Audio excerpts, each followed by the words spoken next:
Good morning. What a great day. We've had baptisms in all of our campuses, and I was like, we're talking about service today, and for those of you who weren't in the room, we should have just let Sydney do the whole talk. It would have saved us a lot of time and me a lot of time this week. I think it's so important how we make these connections to the things that we offer of ourselves to the world around us. And so this series is called Radical, and what we're trying to explore, what we're exploring, not trying to explore, we're actually exploring it, is, a lot of us have grown up with this idea that the gospel and the work of Jesus is about making us sort of moral, like good character, behave correctly, believe the right things, vote the right way, or mad about the right issues, or whatever it might be. And those things are not unimportant. But there is an activity, there's something that happens in the way of Jesus when we learn what it is like to walk with Jesus, we understand what his rule and his reign and his kingdom are about, that actually reshapes the actual activity of our lives. How you go to work, how you raise your kids, how you interact with your kids, how you think about education, how you think about money, how you think of the activity of our lives is affected by this, our posture towards the world around us. And so I remember years ago thinking about this, and the idea today, and I can only get like so far, this is gonna be a little bit of a longer run, but I'm gonna try to get us there today. We're gonna be in Philippians chapter 2, if you have your Bibles.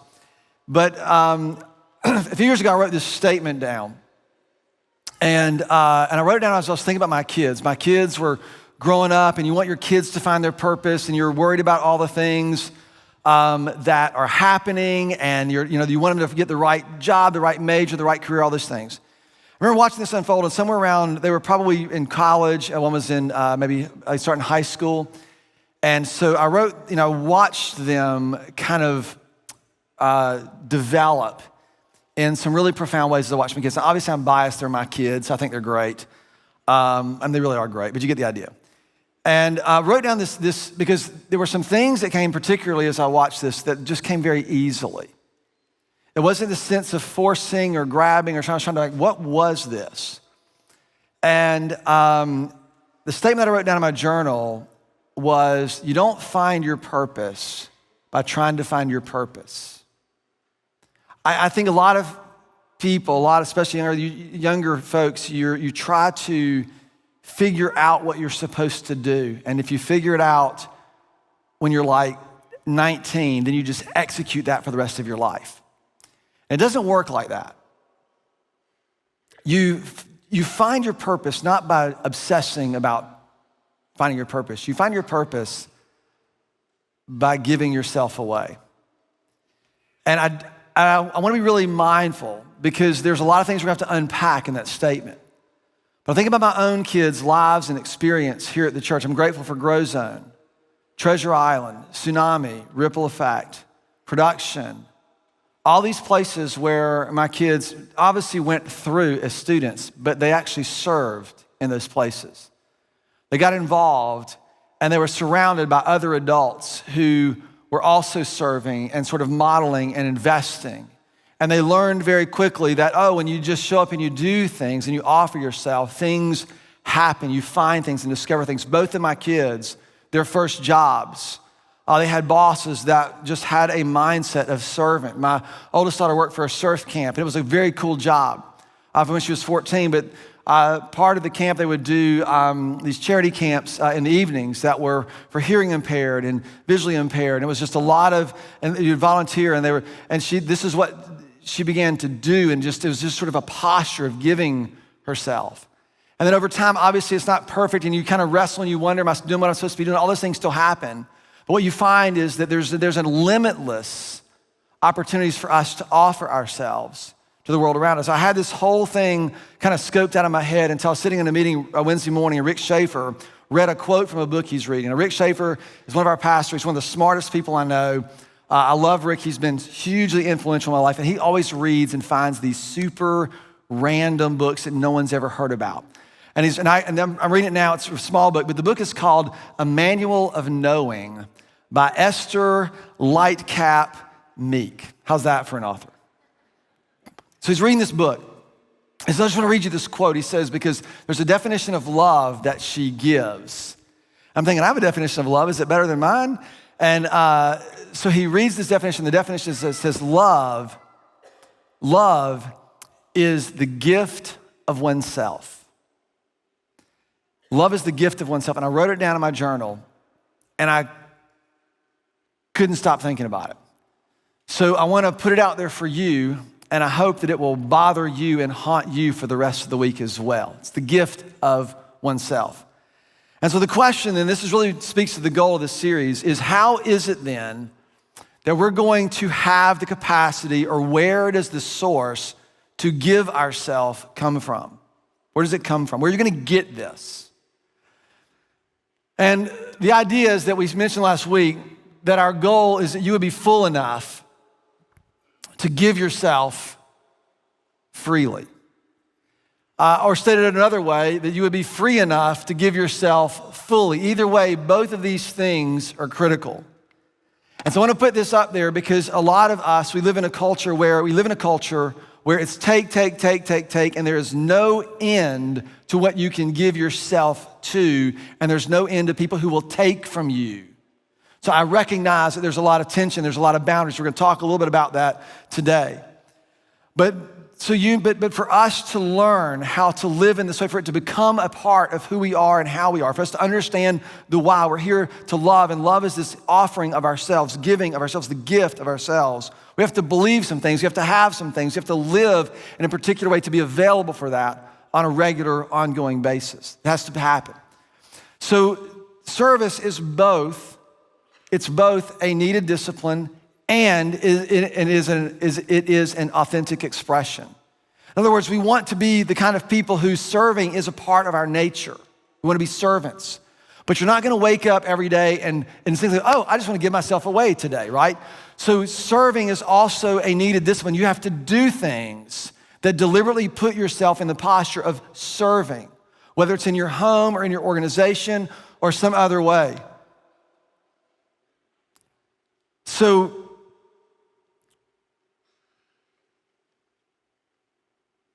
when you're thinking about this, especially if you have a job where a lot of your role is telling people what to do, or you're always in charge, you're always leading stuff, you have to have ways to get out of those places and into places where you can participate and offer and just serve. You have to have them.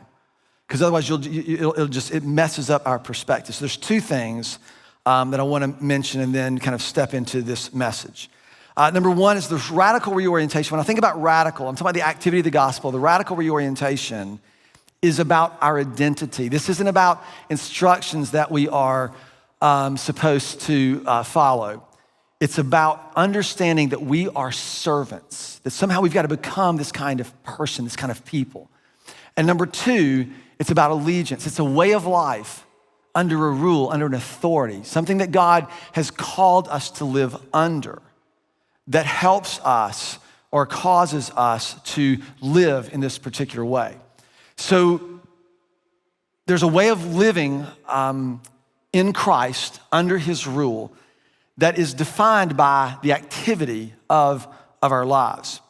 And so these are my two radical assumptions and foundations that we built on last week. And both of them have to do with source. So the first one is this. And I said this last week, I'll put them on the screen again so you can see them, but God's love is the only source sufficient for human relationships. So this brings into our view, what is it that's going to be the source of our sufficiency? And I'm suggesting to you that God's love is the only source that is sufficient for human relationships, for us to experience the kind of relationships that we long for. Now, I recognize there are lots of other things that you can use, that you will find. There are lots of other reasons for people to relate to one another, but the only one that can help us experience the depth of relationships that we long for with each other is the love that God has for us exchanged and given to one another. So that's the first one. Then the second one sort of spins off of that, or kind of layers underneath it. That God's love is the only sufficient, not only is it the only sufficient for human relationships, but it's the only sufficient foundation for the fullness of human expression. That somehow this love that God has for us has to be the source for us to live fully and freely enough to offer ourselves. And what we see over and over again modeled throughout the scriptures is that the fullness of human expression is to give,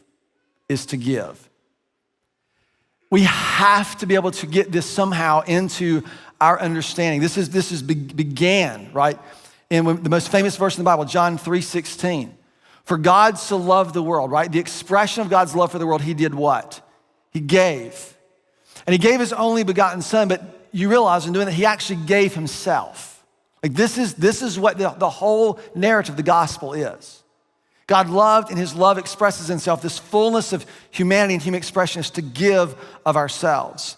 And so my hope and my prayer in this is that we will sort of radically orient ourselves to this way of life under the rule of his love. And you see this throughout the Bible. I'll mention one more real quick. Galatians chapter 5, verses 13 and 14. It says this. Paul is talking about how we might use our freedom. So this is what he says. Do not use your freedom to indulge your flesh. Don't use your freedom to just get what you want or take what you want or do whatever you happen. Don't use it for that. Rather, what does he say? Serve. And he says serve one another in a particular way. Serve one another humbly and then in love. And I've done this before, but I just want to be really clear. In love is, we talk about being in love is like we feel towards someone, or speak the truth in love means like, well, I like this person, I'm just gonna tell them what I think. In love is actually a relational dynamic. It's a boundary or a border. It's a place where we reside within a covenant that is safe, where we aren't gonna be rejected or shamed, where we can be ourselves and become ourselves all at the same time. It's a way for us to live with one another in this context of love. And we serve one another humbly in this place.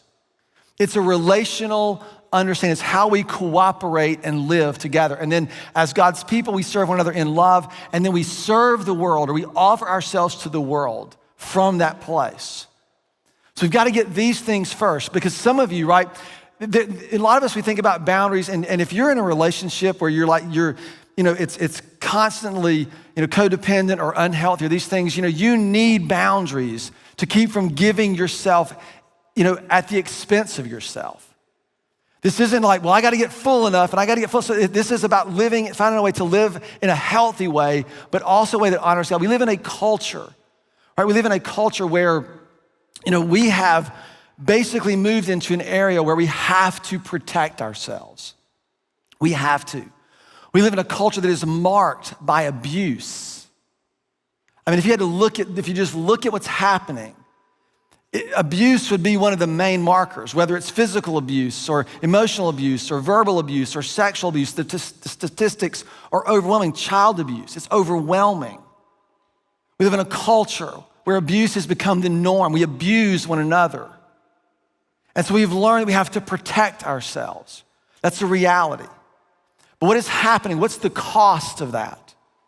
What is happening is as we learn and we grow up in a culture, the water that we swim in is fundamentally distrustful and self-protected, right? This comes at a price. And I think there's something that God is doing and inviting us into is a different way of life. So I recognize we have to be really, really mindful and really, really careful. We also have to set it up against what God has actually called us and created us, because it could be that in that posture, we actually diminish the possibility of the fullness of life that God intends for us and the fullness of life that we long for. So we have to find ways to sort of learn and reorient ourselves to this way of life. So when I think about serving, I'll put this definition up there.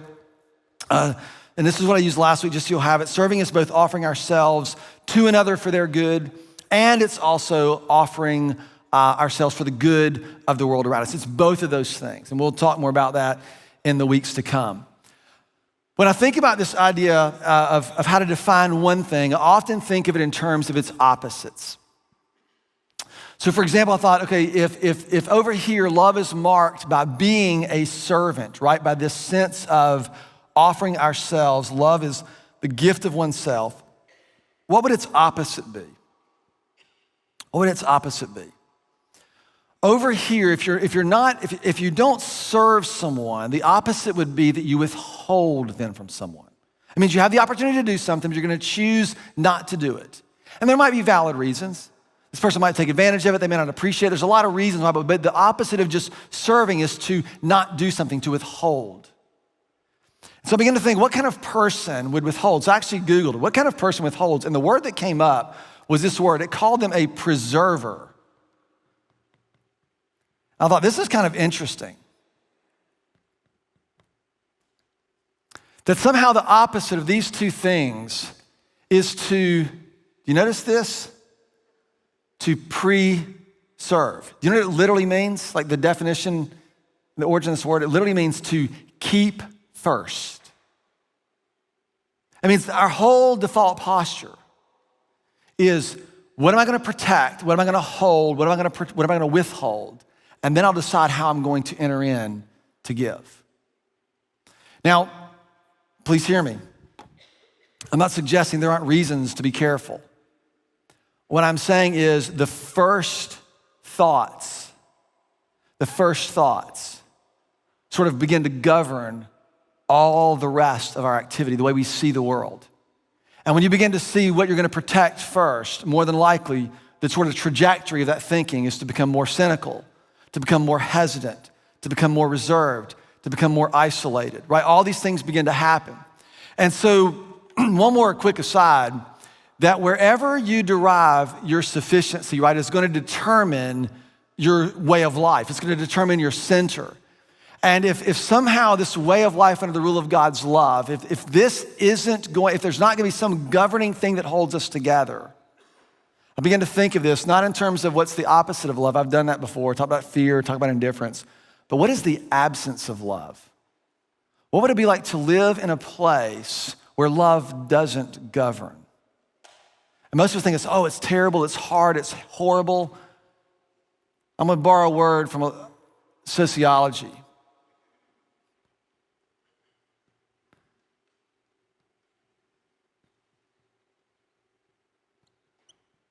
When you remove the governance of love, you're gonna gravitate toward radical individualism.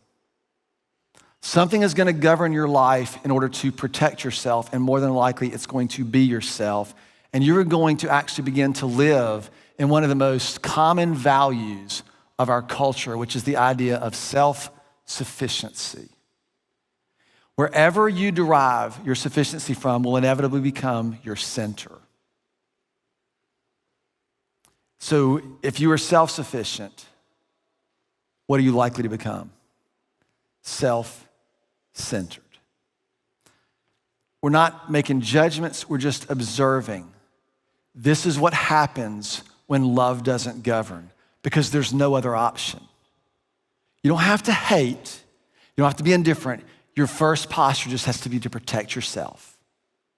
To protect yourself. So, what do we do with this? Let's read from Philippians chapter 2. Philippians chapter 2, this is Paul writing to a group of churches, or to a church that he loves, and he wants them very much to understand the way of Jesus. He gives us some instructions here, and he gives us an observation about the very character of Christ. I just want to let this sort of rest on us. You have to think about this and read over this over the next few days, and just see what God says to you. In a room this size, I can't tell you what you should do or should not do. You're gonna have to have some people around you and really do some work internally so that you don't either get yourself into terribly isolated and insulated where it's just you and your tribe, or you don't just absolutely live in this sort of codependent, unhealthy, messianic sort of posture where you're trying to save the world. Like, neither of those is gonna be healthy, nor consistent with what God is revealing to us. Philippians chapter 2. Therefore, if there's any encouragement of being united with Christ, if there's anything that's good that comes from like us connecting and living out this way of life, if there's any comfort from his love, if there's any common sharing in his spirit, if there's any tenderness, any compassion, then make my joy complete by being like-minded, having the same love, and being in one spirit and of one mind. This is the instructions to us. To us, we are going to have to learn how to live with one mind and one heart and one spirit. We're gonna have to do that. I can assure you it is not going to be because we agree on all the things that the world values as being so. We're going to have to do something fundamentally different to reorient ourselves to those things. He goes on and he says this, verse 3, do nothing out of selfish ambition or vain conceit. Rather, in humility, value others above yourselves, not looking after your own interest, but to the interest, but each of you to the interest of others. This is a tough thing. Listen, I am driven, I am ambitious, I have all these things in me. This is a gut check for me to stop and decide, how am I going to be governed? Do not be driven by selfish ambition or vain conceit. Don't just try to build a name for yourself or build your own kingdom. But instead, we've got to learn how to see and value other people differently. To value them with the same sort of mind that Christ has, that's worthy of our effort to bring worth and value and dignity to another human being. It's a posture by which we begin to adopt as we fundamentally see the world and see others differently than we're used to. We don't scale them. We begin to see them from a much different perspective. And then he adds this, in your relationships with one another, have the same mindset as Christ Jesus. Whoever this, here we go. Who being in the very nature of God did not consider equality with God something to be used to his own advantage. Now think about this. We often go, Jesus was God in the flesh. God was well pleased to cause all of his fullness to dwell in Jesus Christ. This word became flesh, Jesus the Christ. And to think, Jesus looks at this and says, although he was God, he did not consider that a thing to take advantage of. If there is ever anything to take advantage of, that's it, right? I mean, if you're God, like, take advantage of it. This is like you can do some really great things. Who existed, did not consider it. Like, this runs counter to everything our culture says. You never give up an advantage over another person in this world. Never. You hold it and you calculate to make sure that it's going to do everything you want it to do for you. And what is Jesus saying? It is not so among you. We are to have a fundamentally different approach to this. Who, although he exists in the very form of God, he did not consider equality with God something that he needed to use for his own advantage. Rather, he made himself nothing. The better translation is he emptied himself. He gave. Rather, he gave. This isn't, oh, he felt bad, or this is a concession. This is precisely because he was reflecting the image of God, he gave. For God so loved the world that he gave. This is consistent with everything that we see. Rather, he emptied himself by taking on the nature of a servant, being made in the image, and being made in human likeness. And being made in human likeness means that he is going to experience it all the way through the end of what it means to be human, which means he's going to die. And that's exactly what it says next. And being found in the appearance of a man, he humbled himself by becoming obedient to death, even death on a cross. And therefore God exalted him to the highest place and gave him the name that is above every name. That at the name of Jesus, and this is a quote from Isaiah, that at the name of Jesus, every knee should bow in heaven and on earth and under the earth. And every tongue should acknowledge that there is no greater authority than Jesus the Christ. That's what it means. Jesus is Lord is not a religious mantra. It's a declaration of kingship, of rule and reign. Everyone will say he is the King of Kings and the Lord of Lords. And we've been invited to live in this now. This is the picture. And all of this is displayed by the activity of you and I learning how to live as a servant. We live in a world, right, that is marked by distrust. It's fundamentally marked by distrust. And when we do this, the way in which we relate to one another is going to disintegrate into this sort of self-protective, it's going to be governed by withholding and preservation to make sure that you keep first and then only give away what you can afford to give away. This will quickly sort of move into where we have basically an attention-based economy where it's just about how much attention can you get, and then you manipulate everything in order to protect and to reserve and to preserve your way of life. We have to learn how to live in a fundamentally different way. And so here's what I'm going to ask you to do.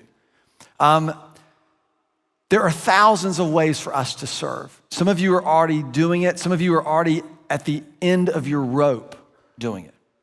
I'm gonna talk about that in just a moment as we close out. But here's what I want for you to ask. If love is giving of oneself and you are only serving because no one else will do it, or you think you're the hero or whatever the thing is, you're going to ruin the very work that God longs to do. We want to serve out of the fullness and the freedom of the life that is given to us in the gospel so that our lives reflect accurately the activity that the gospel actually fuels or sources. So I want to ask you a couple of questions. What is it that keeps you from giving? What is it that keeps you from giving? There are valid reasons for why you don't give. You've been burned. Anybody ever done something and been burned? Anybody ever been taken advantage of? Right? You serve and you get taken advantage of. Things happen to us. Things happen around us. We get taken. All these things happen to us. What we have to become convinced of is that serving and a life of servanthood is not purely pragmatic. It's not about what's the return on this investment. It actually becomes an expression of the very identity of the kind of people that we have become, that we offer ourselves in this way.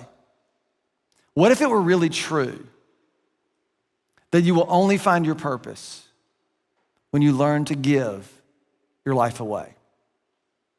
I get it's scary. I get it has great risk. I get there's a lot of reasons not to do it. But if you are holding and withholding, could it be that it is undermining your pursuit and actually working against the very thing that you're trying to ensure by holding on?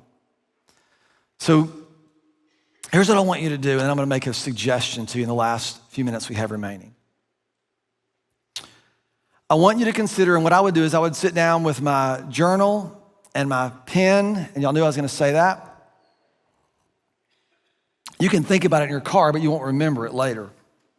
You'd be like, God, what was I thinking? It was so profound. You know how brilliantly profound I am in my car? Oh, it was so good. What did you say? I have no idea, but it was so good, I can promise you.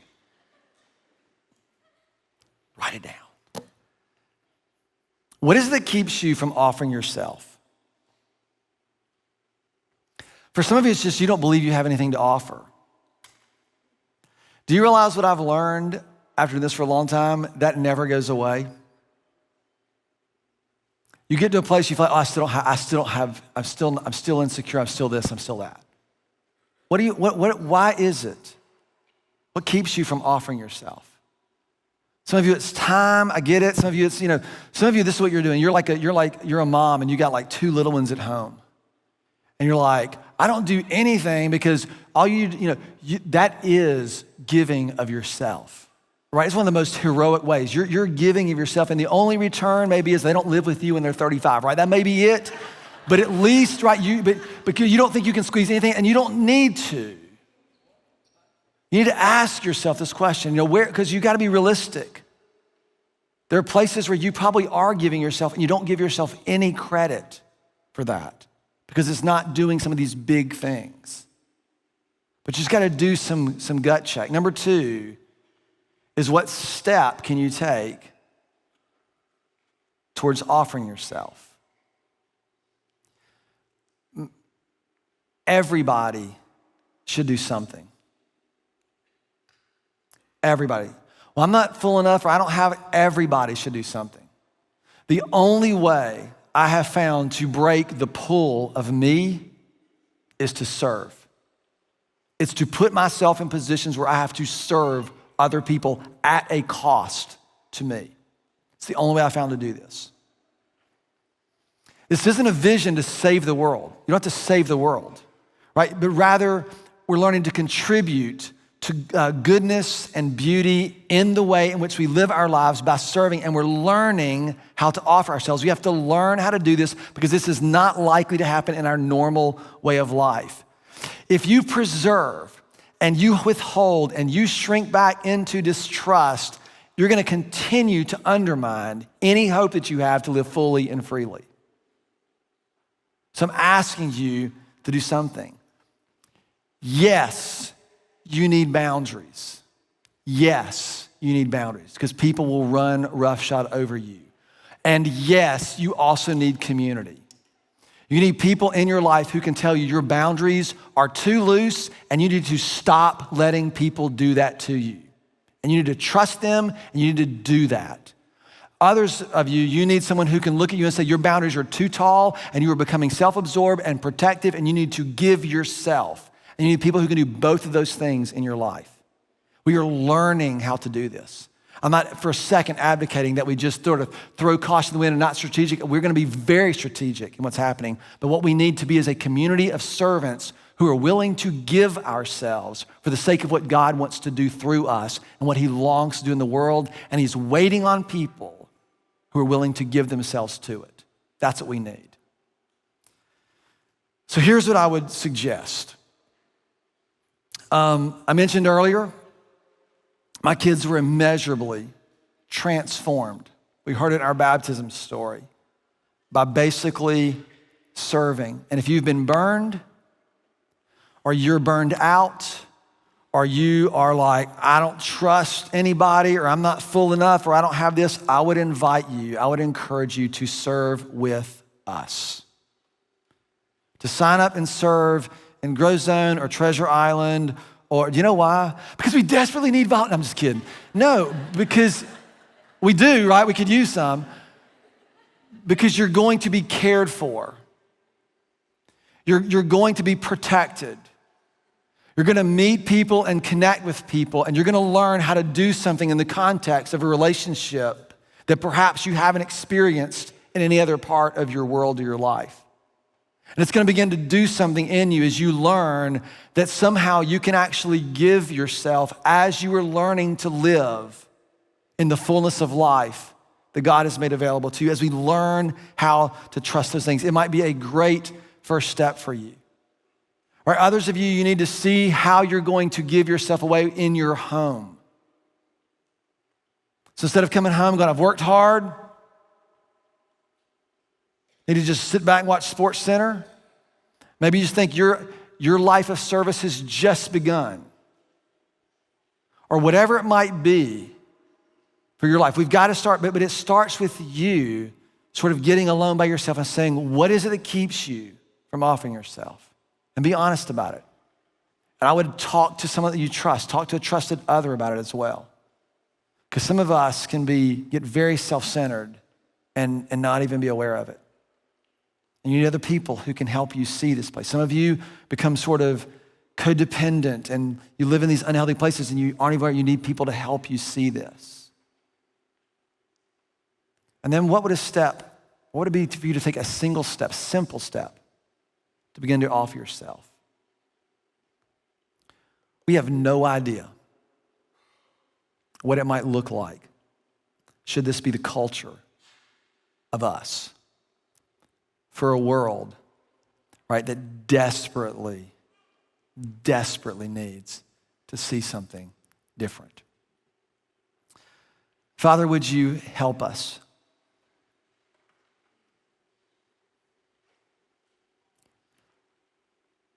I know there are people who are listening and they feel like they don't have any more to give. Would you give them some permission to rest and to receive, to trust others? For those who don't feel like they're worthy enough to do anything, God, would you give them the courage to avail themselves, to offer themselves to something very simple and accessible? And Father, these two trajectories would help us to become the kind of people for whom this way of life is normal and for whom this way of life is sustainable. And Father, we truly learn to live out of the fullness and the freedom of what we experience in you. If anyone is united in Christ, let this be their way. So God, let us do that first. And out of that place, we become the kind of people you intend for us to be. I lift all this in of your Son, Jesus, who is our King. Amen.